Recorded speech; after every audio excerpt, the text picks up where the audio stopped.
It's blinking. I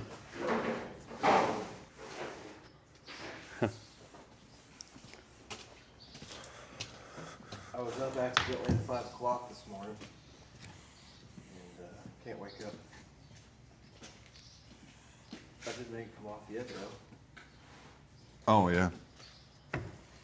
Anxiety about waking up on time. Yeah.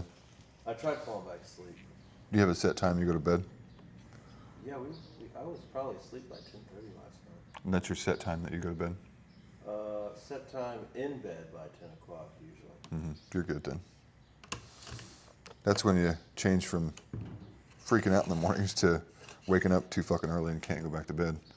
Set times.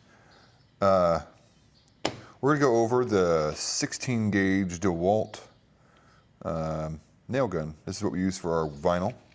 There's not too many components to it, but it does mess up sometimes, and knowing how to get it out of that mess up is kind of what we're going to go over as well. There are pressure settings or depth settings in a way for the nail. Sometimes we're never going into just wood. We're usually going through metal, sometimes 2 pieces of metal. We have already had to replace the hammer inside of one of these because the end of it kind of flattened, or it like Put a fucking it wears out. yeah, And V on it. then when it hits the nail, it goes on top of the nail like that and gets wedged in there. But once we replace that piece, it hits it direct and drives it nicely inside there now. So if it does get wedged, you lift this piece here, pull that open like that, and then you can usually take your knife and then just flip that thing out of there like that. And then set it back on, lock it back in place. To load it, make sure the nails are going the right direction. You can see how if this is sitting like this, the nails are like this. It goes in the same direction as that. It won't really let you load it wrong, but this is how you know to do it the right way. That obviously is not going to work because it's not going the same direction as this. It's not, the angle's not the same. And you want to have the big end of the nail towards the gun. So that goes in like so. And then you press this piece here and pull back. Make sure that that flips back down and then slides up in there. There is a setting here at the bottom. Yes, that does not allow you to pre-rev up the gun unless you press this. And now you can squeeze the trigger and the nail will come out. So you can press, squeeze, to go a little faster, I do it this way, and then you can just squeeze the trigger and then hit it on there, and you can just keep going. Let it kind of rev back up. I'll show you here. Oh, it didn't do it. It did do it to you. Yes, I was hoping it would. Yeah. Oh, this. Yeah. Nice. Anytime it fucking hits, it'll pop it up. Okay. So what this one's doing is that flap, it seems like this spring's getting weak right here on this. So it's not keeping it down to press up on those nails and get it into the chamber. These things do go through kind of a beating. It is a pretty intense hit when it goes. So, That fucker's not rolled over, is it? No. is there a spring in there? It's gotta be. Probably on the edge somewhere, yeah. Like the damn,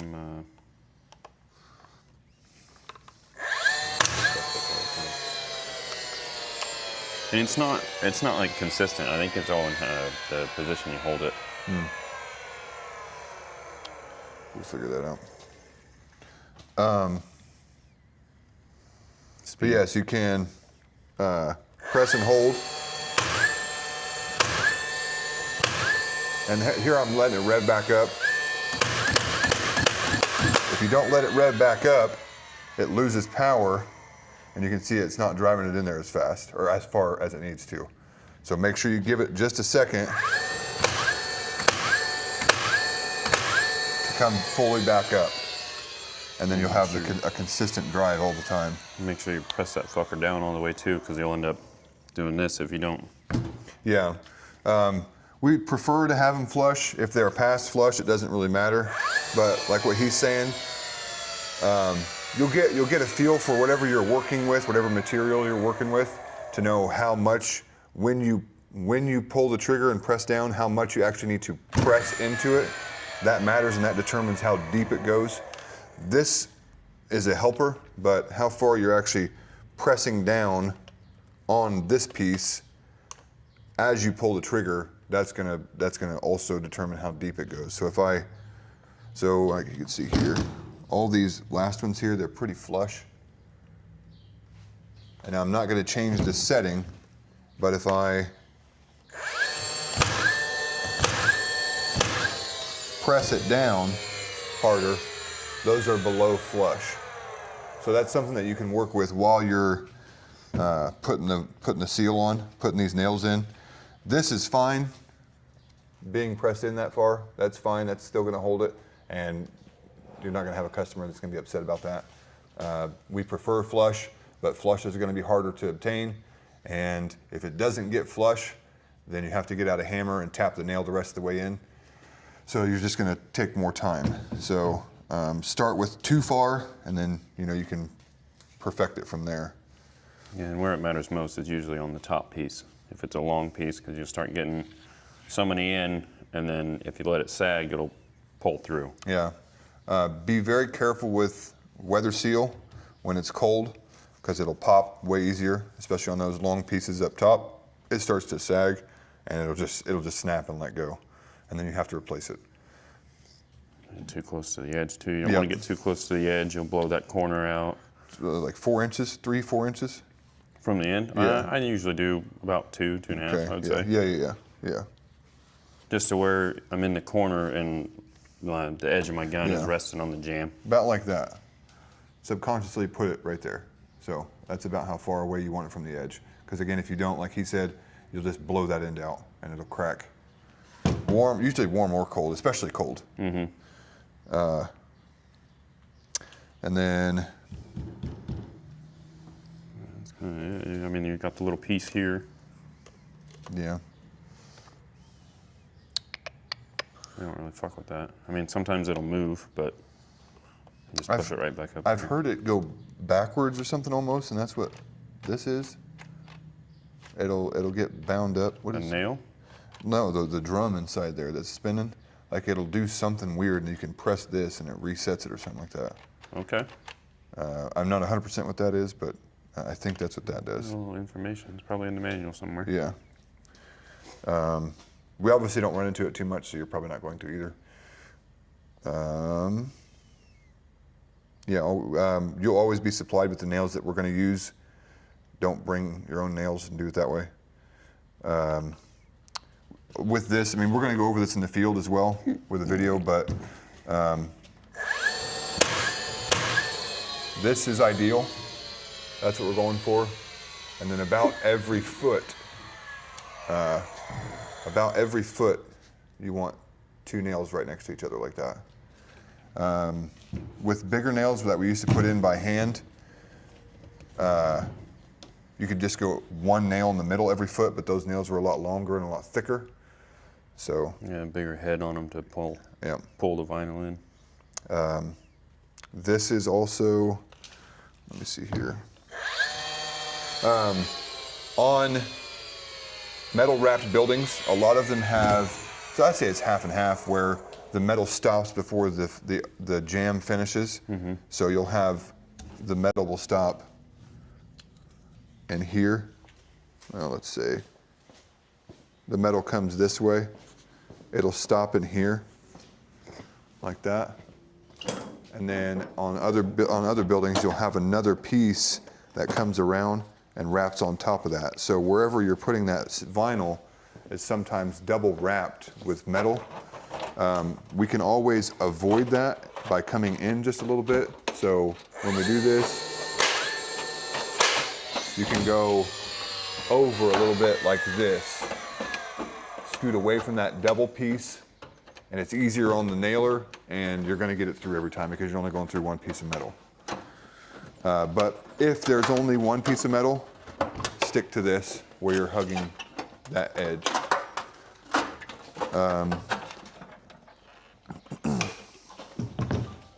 And they don't have to be exactly across from each other. They can be kind of staggered sometimes. That doesn't really matter. I ran into it where with that roll that you're talking about, I will have to stagger the nail. Can't put it side by side. Yeah, it'll sometimes you'll have a nice finish like this, and that will just being one piece of metal like that, it'll drive right through that. But if it is, you'll have another piece that comes in like this, and it'll be doubled up.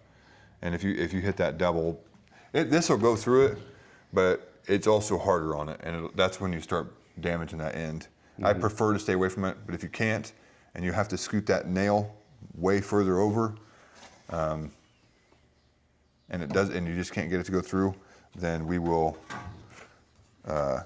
probably just do a nail or a screw. These aren't the strongest nails either to have to drive through with a hammer. Usually when you hit them, they're going to bend. But if it does bend,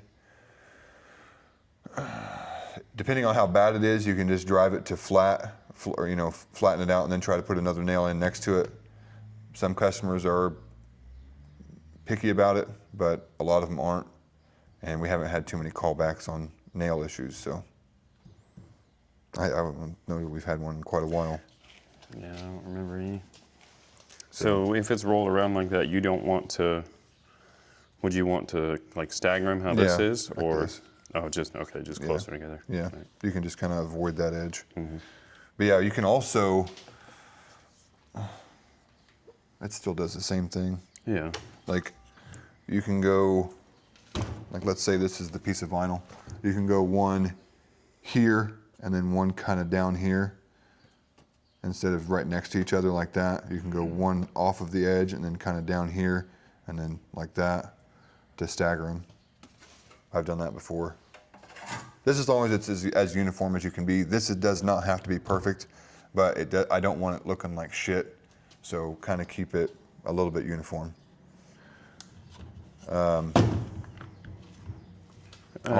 Spacing too. He was talking about a foot apart. Grab another board. Sometimes you'll run into it. There's quite a few in this one, so you're not going to hear it. But you'll run into it where there's a raise. It's either the metal, it's a nail, the vinyl, a nail, something. But you can tap on the vinyl, and if you hear it,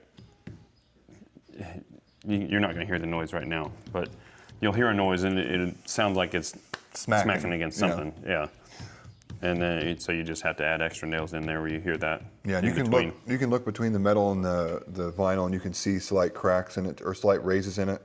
Drive you another one in there. And if you're just doing one, or like if you have your 12 inches and then there's a little bit of a raise right there, just put one in there, and that'll pull that in because you're not holding the whole piece. And just put it right in the middle. There should be some right here, Ron. Good Lord, what's he doing back there? There should be some right there. Yeah, there is. That'll work.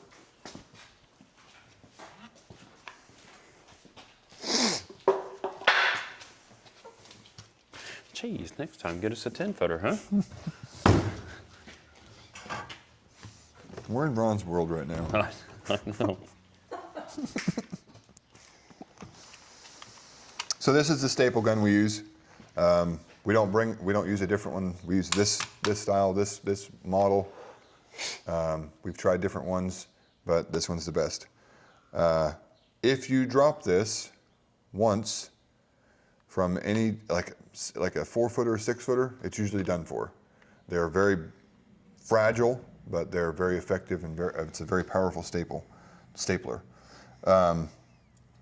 You'll be supplied with all the staples that we use for this. The way to open it up, push in here, up, and then back. like that. And then inside are all your staples. Sometimes we have long pieces inside there and full pieces. And sometimes there's little small pieces. These are all inside the box that we store them in inside the truck. I prefer to use, I mean, this is gonna be a bitch to get in there and not have it mess up, but if you can get in there, use it. My whole theory is if it's gonna waste time, just throw the shit away, because the money that you're trying to save by using the small shit, and if it's causing you a hassle, you're just wasting money trying to get it to work. So just throw it away. But get that stuff back in there. And then if there's more than one piece throughout it, sometimes it catches as you push that back in. Just kind of wiggle a little bit and then make sure that that goes in and latches like that. There is 2 different settings on this stapler. There's a plus and a minus.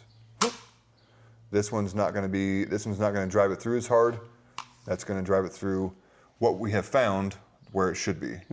But again, with the nail gun, the harder you press in when you squeeze it, the further in that's going to go. So if you're not dropped, that's ruined. If you're not pressing, it's not going to go in as far. But the harder you press, and like you can like kind of jump at it like that and get it to go in even further. One of the ways where how I carry this is this part right here goes inside of my big pocket on my pants, and that never falls out. In a hurry, you can put it in your pouch like that, but be very careful because it's most likely going to fall out. Just know that it's there and be careful. But the best way is here, and that has never fallen out for me. Not the handle, but this piece right here. See, sometimes if I have my impact on, it's a little inconvenient. I'll put it on the loop of my belt. Inside that loop? No, put the loop through here. Yeah, there's on our pouches. Oh, you're talking about the loop on the pouch? Yeah, the little black one. Yeah, with there's a loop on our pouches that you can hook that onto, I guess, too, yeah. So if we use this to run all this wire. We're not trying to see how many staples we can put in this thing. It's the opposite. We're trying to see how few we can put in it, but still make it effective. We're trying to be efficient with the stapler. Don't put them every 6 inches. We can go usually every 3 feet or so. Yeah, I mean, even with like the Resi install, it's one directly behind it, like one in the middle. Yeah, like 3 or 4 feet. Yeah. But look at the wire. If it looks like shit, put another staple in it. But you don't have to push. Let me see here. Yeah, you don't have to push too hard. That is pinching it pretty good. That might be on the edge. That might be a little much. Just press less, and you can see that that's perfect right there. You don't have to push down. But again, it depends on whatever wood you're going into. If it's an old house and the wood's been there forever, you may have to press harder because it's almost like concrete. But yeah, just don't press down and it'll go right in. This is a pretty hard stapler to squeeze too. Like these things are pretty stout. You can get in a position where it's really hard to squeeze that handle, but just squeeze it all the way and it should be good to go. I haven't really had too many malfunctions with these. Sometimes I guess this doesn't latch back in, but the only thing that I've ran into is if this piece is still on here, the locking piece, and you staple, it'll get stuck. It's not so much, it doesn't hurt anything, it's just annoying. This has gone bad, that spring, where it's not pressing against the staples as hard, and then you go to squeeze it and the nail or a staple doesn't come out. If that starts doing that, let us know. We'll probably just replace it because an intermittent working tool is going to waste a lot of time. And again, this thing's like $30, $40, somewhere in there. So it wouldn't take much time it wouldn't be too long before the time you've wasted would just be better off with a new tool. So now the multimeter. This is how we store this thing. These go right in the back like this. They can also go this way. No. Oh yes, they can. So wrap it up like that, but that's how we store it. These can also go in here and slide down in there like that. And then whenever you're measuring something, you can actually see what you're measuring. So you can hold that one on there and then touch this to whatever else you're reading, and you can do that instead of having to hold this. And then I test it like that. Sometimes you'll have to do that, but you can set this inside there and then check it like that.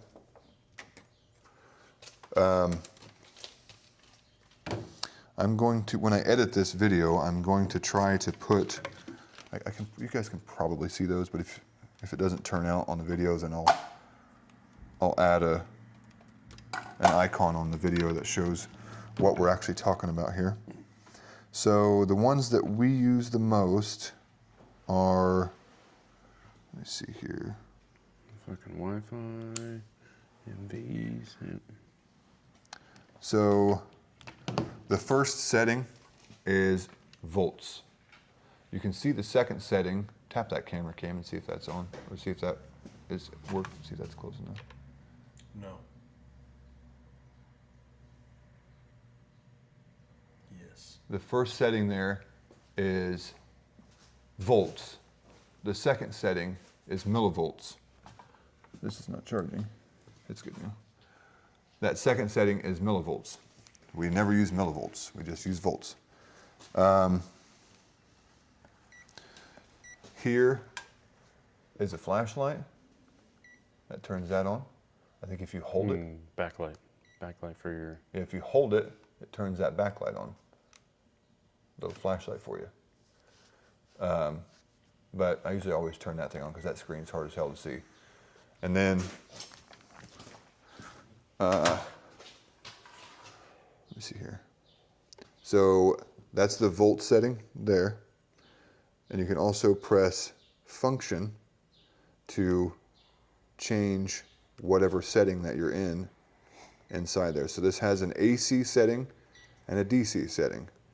DC is battery power, like on a truck or inside of a, just a regular battery. And AC is a lights fixture or power for an opener. And this will cycle between those two. If you have it on DC and you check an AC outlet, it's not going to hurt it, and vice versa. So if we are checking and it doesn't matter, like these are, it will, the only thing that'll, if you're checking a battery or even an outlet and you put this in the wrong one, it's just going to show a negative versus a positive. So it'll have your exact number, the same number, but it'll just say minus in front of it, and that doesn't matter. Not for what we're doing. We're just checking the power of it. So these should have. Might be able to reach in there. Probably not. Let me see your razor blade.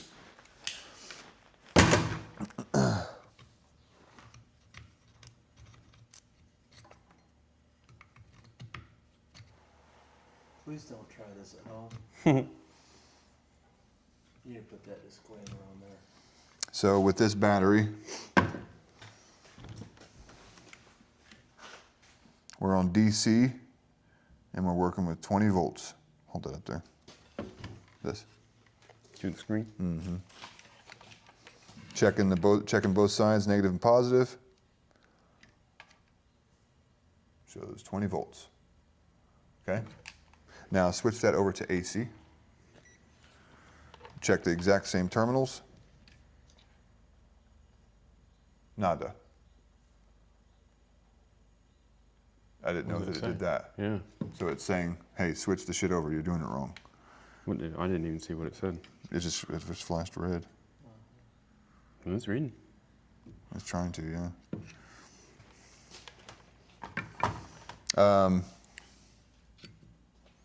Yeah, shitski. Battery's about to die on this thing.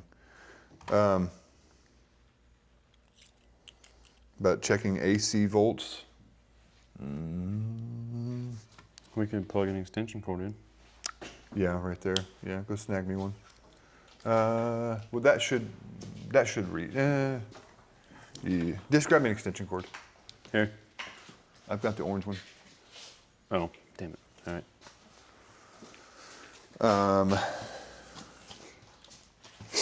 There's quite a few other settings on this as well, though, that we Continuity. We can do yeah, that one. yeah, pop that off there. You don't want to just fucking.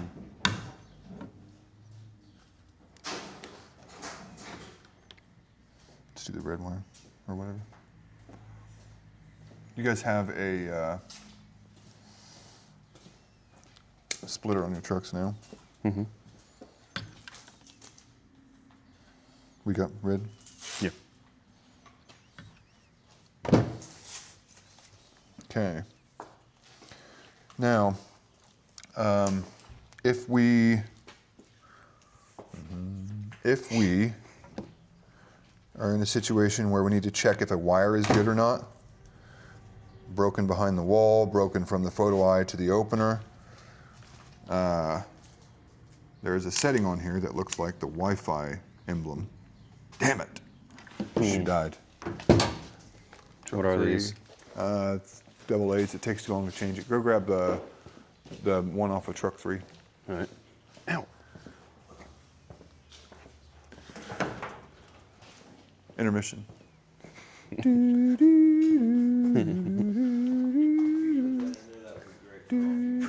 We would be right back after a short break.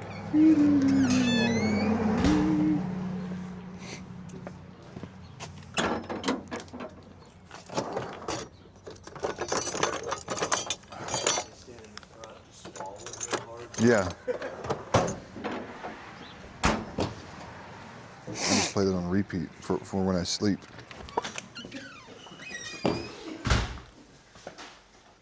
He actually had a fucking aneurysm.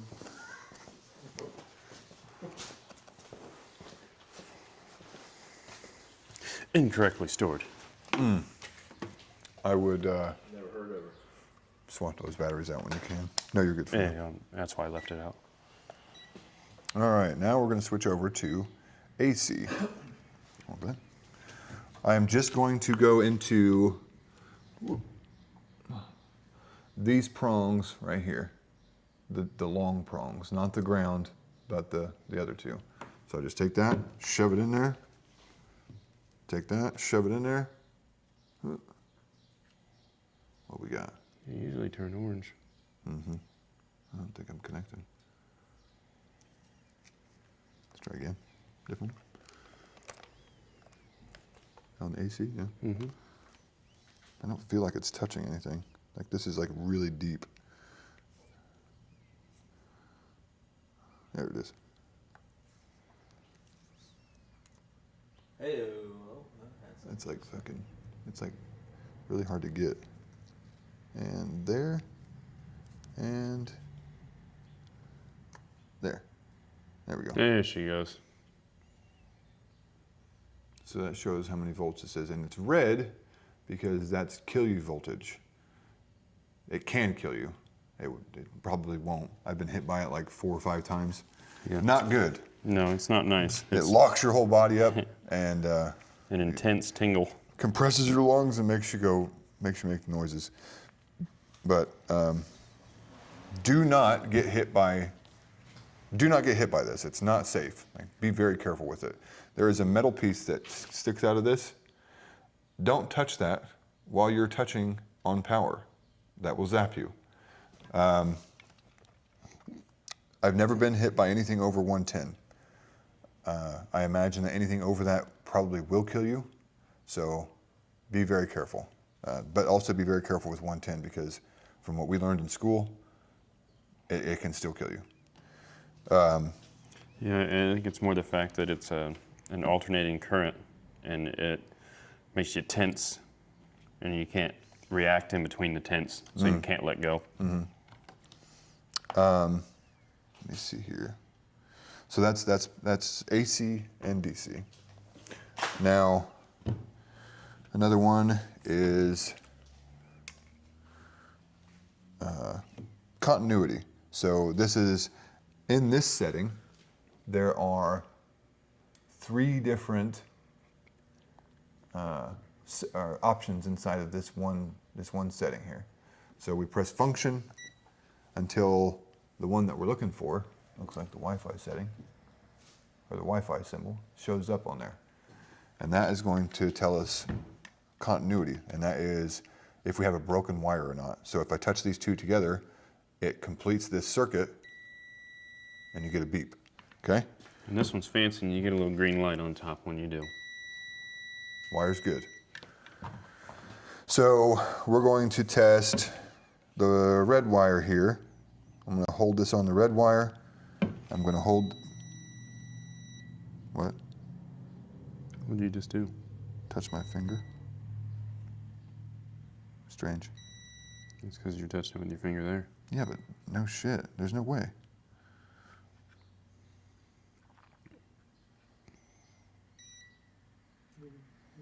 This is malfunctioning. So you touch that there on the red and red, good wire. Let's do the black.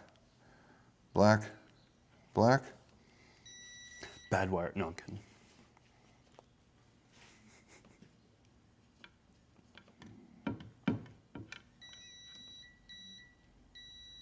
I must have some shit on my fingers. I don't. That's fucking weird. This never happened before. There's no way that it's reading all the way through my body. Good wire. Let's say you want to test a wire. Hang on. Let's say you want to test a wire that runs through an entire building for a photo wire or something like that. It's like 50 feet long or something, and you need to check the photo eye wires to see if they're good or not. What we have done is run another wire from that, because this thing will only reach so far. It's not going to spread very far. And let's say you need to test a 50-foot wire. You can't always test each end. So what we can do is, yes, twist both of those ends together. So now we have completed this circuit. Now it's essentially one wire. And now we can check this end. This is where our photo eye would be. Good wire. If that doesn't beep, that means one of those is broken or something, and it doesn't have continuity. Sometimes we miss when we staple, and it can break the wire. So we'll try to simulate that here. So now we'll check red. Red's good. Check black. Black's still good. But not always. So sometimes you have to look through your staples to see if you have cut one. Just separate that just a little bit. So now we've got the black wire cut there. Black, black, bad wire. Check again with the red, red to red, good wire. Black is now damaged. Twist those together.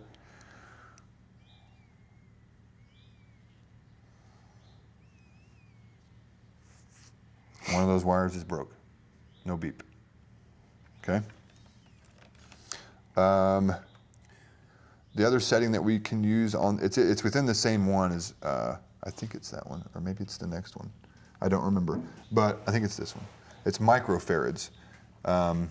Sometimes you'll have an opener that won't take off right away because inside of it, there's a capacitor. The capacitor is like a battery, and it helps to get the opener started, up or down, but it helps to get the opener started. And if that capacitor is bad, it doesn't have that extra energy to get it started. And the microfarad setting is how we determine whether or not that capacitor is bad and needs replaced. And that way we're not just guessing and throwing shit at it. Usually just try to sell an opener in that situation because it's going to be pretty old, but if it's not, you can always revert back to testing the capacitor on it. And I think that's really all that we use on this. I mean, there's an amp setting that we can check as well, but we don't really use it, so I'm not going to get into it. There's an ohm setting that we can check, but that's usually only if we are on a Rytec or something, or maybe a Miller's Edge or something like that, to check the resistance of the edge to see if it's still good or not. But High-speed doors. yeah, we're not going to get into too much of that, so you guys can just call one of us and we can go over that with you and look into that. And I think that's all we've got for this video. Do you guys have any questions on that? Get with me, Josh, Cam, maybe Ron or Jay if it's been that long. But yeah, any questions, let us know. Till the next time.